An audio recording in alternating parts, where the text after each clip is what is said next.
Welcome to another episode of the Jim K. Ford Sens Nation podcast. Today on the program, we are going to be joined by former Ottawa Senator Kyle Turris, one of the truly good guys in Ottawa Senators history. Let's get to that interview right now.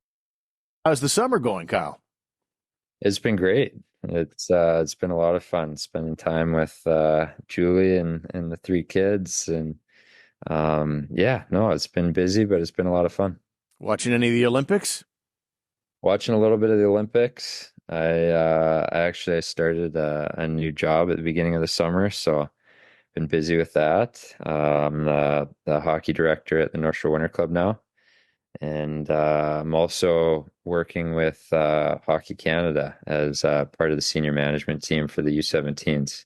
Wow, okay. So last time we talked, you were doing some work with the Vancouver Canucks in sort of an internship role. What became of that? Yeah, so I stepped away from that at the end of the season, this past season. It was a great experience, and I can't thank the Canucks enough for giving me that opportunity. And I was on the business side. I think I outlined to you earlier, but I was on the business side learning how a franchise is run and how it operates, which was it was awesome. It was such a neat experience and invaluable learning experience. And stepped away from that, and I took the role as director of hockey at the North Shore Winter Club here, kind of beginning of May, I believe. And it's 10 minutes from our house. I work with great people, TC Carling being one of them, and it gives me an opportunity to work with families and kids and help educate them and help develop, and also kind of guide a hockey program. So I've really been enjoying it. That's awesome. For those who don't know, what exactly is it? Is it like a boys and girls club? Is it like a school? What is it? The North Shore Winter Club, it's a minor hockey program. Okay. That runs out of a private club. So we have at the club here, we have tennis, swimming, fitness facility, and then we have one large ice sheet as well as two small ice sheets and then a shooting pad. And our program competes in just regular minor hockey. Nice. So forgive me, what was the other job you're doing now? I'm on the senior management team for the U17 Team Canada. So I've been working with Hockey Canada, and I was just a couple of weeks ago, I was at the U17 camp in Oakville, and I'm working with Byron Benora and a couple of people there to work through the process with U17s, and it's been a lot of fun. So you're getting you did the Canucks thing, and now you're working with kids. Are you getting a sense that working with younger players is something that, and you're coaching your kids as well. Are you getting a sense that that's kind of the angle that drives you as a teacher? Yeah, I really enjoy working with the kids and the families. And I feel like it's a good way for, I feel like I have the skill set and experience to be able to help make a difference for these families and the kids. And then, to be in a position where I have the opportunity to guide a hockey program is really neat, and learn everything that goes along with that on the business side. And then also the Hockey Canada experience, being in a management position and learning the ins and outs of how that works and what it entails, it's just kind of, I feel like all these experiences are better rounding my knowledge of the hockey world and being in a management type of position. Lots of development going on, both for the people you work with, but for you as well. And last we talked, you were finishing out your degree. Yes? Did that occur? I finished up, so I'm officially a University of Wisconsin business graduate. And so you did that online, right? That was just sort of closing out because you were, I mean, yeah, that was pretty fast when you think about it. You were only there for about a year, right? I was there for a year in '07, '08, and yeah, I started taking courses kind of my last 3 or 4 years in the NHL. Once COVID hit, actually, was when I started, and thanks to COVID, these universities offered everything online, so I didn't have to go back. And once I retired or stepped away, I signed up for full course loads at 18 credits, and yeah, I was able to get through it and graduated with my business degree this past spring. Was there a splashy ceremony? Did you go out? Did you go out for dinner or something? Something in there? No, nothing. It was graduating 17 or 18 years after your peers. It's nothing special.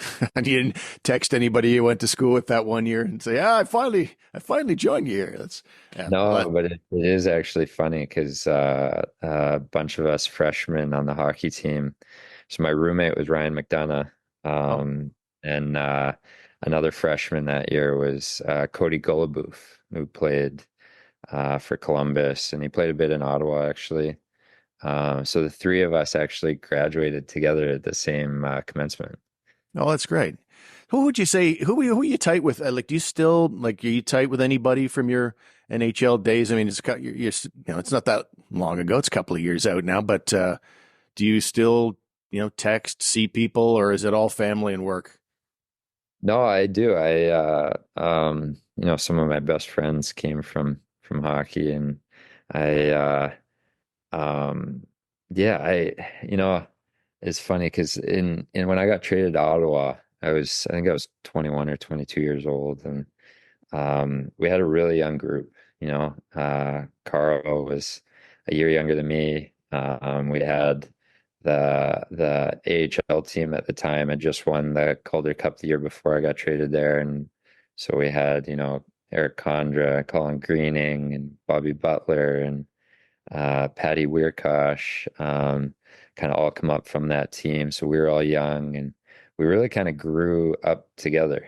We got married the same times. We had kids at the same times, and so we all got really close. And so I mean, some of my best friends to this day is Patty Weirkosh, Eric Karlsson, Eric Condra. I talk to these guys. I talk to Patty and Carl, every other day, and cons we catch up every couple weeks, and so it was a really special time for us, kind of growing up together, and we've definitely those are some of my best friends. Speaking of great times in your career, that run in the 2017 playoffs where you go to the Eastern Conference Final, like that's still special for Sens fans in particular because you guys the Sens haven't been back to the playoffs since that year. Do you have what memory stays with you from that 2017 run these days? I'm still bitter about losing that So double close. overtime of Game 7, but no, it was definitely a highlight of my career. Just we had such a good team, and we had so much depth, and I feel like people underestimated us. And then I mean, there's so many parts of that run that were special. Carl playing on a broken foot, and I mean the different overtimes. Bobby winning it in overtime in Boston, and Pajot's 4-goal game against the Rangers, and one of them in overtime on Lundqvist, and the playoffs are so special, and it's I miss different parts of the game, flights with the guys after games, and playing cards on the plane, and hanging out and going to different cities. But one thing I think I miss the most is just playoff hockey, because it was just, especially being in Canada and in Ottawa for that, where hockey is everything, and the support and love that rally that happens behind the team is it's something very special and something I'll never forget. You mentioned Eric Karlsson's injury. Like, do you think people understand exactly how bad that foot was during that playoff run? I remember the golf tournament, the Sens tournament, the following season in the fall, just before the next season started, and he couldn't even play because he had like I think a cadaver tendon or something installed in his ankle. Like, can you give us a sense of what he was dealing with in that playoff run? Yeah, no, it's just he's a physical freak, you know. I don't know how he does half the things he does. But he doesn't complain. He just gets through it. And yeah, I mean to be able to play, let alone play at the level he did Yeah. during that run was I mean, he was the best defenseman in the world, and he was doing it on one foot. So it was pretty special. I am so done with old school Christmas lights. The tangling, the burning out, the minus 30-degree installation dangling from a ladder. Goodbye Christmas lights. Hello Celebrite, your permanent holiday lighting solution. I've got them on my home right now. When it's daylight, they're absolutely invisible. But at nighttime, things come to life. Right now, with the beautiful weather, we're looking forward to Canada Day. And of course, the classic colors of Christmas. You can really make the lights dance, all controlled from your smartphone. And on those nights when there is no occasion or holiday, you can roll with just a beautiful, subtle white light. And the installation team from Celebrite Ottawa was fantastic. So you can keep on rolling with old school Christmas lights, or you can contact them today at celebrite.ca. Yay! Yeah. So do you have like a favorite individual moment that springs to mind when you look back on your career? Maybe it's you had so many big overtime goals for the Senators. Like, is there one that sort of stands out for you today? The overtime goals from an individual standpoint were definitely the highlights. Um it's just being able to celebrate with, 19,000 Ottawa fans at home. Just the adrenaline rush. You feel like you can lift a car, and it's just cool. So those were really special. Um, but yeah, I mean, just getting to experience and grow with the team that we had, learning from Alf and Spez and Neeler and Philly, um, and having, yeah, being able to grow and develop into the adults that all of us became. It was really neat. What were your feelings watching Daniel Alfredson get inducted into the Hockey Hall of Fame? Is He's the best. He's such a good person. He's so genuine and so talented. I mean, I don't know. Did I tell you the story about him teaching me how to play ping pong? You did, but I'd love to hear it again for our podcast listeners. Yeah. So I'm a young kid. I'm 22 or 23 years old. He's got, three kids at home at this point. All of his family at home. Uh, Captain of our team. There's an optional skate that takes place, and we were on the same line. He was my right winger, and optional skate takes place. We both take the option, and ping pong at the time in our dressing room was huge.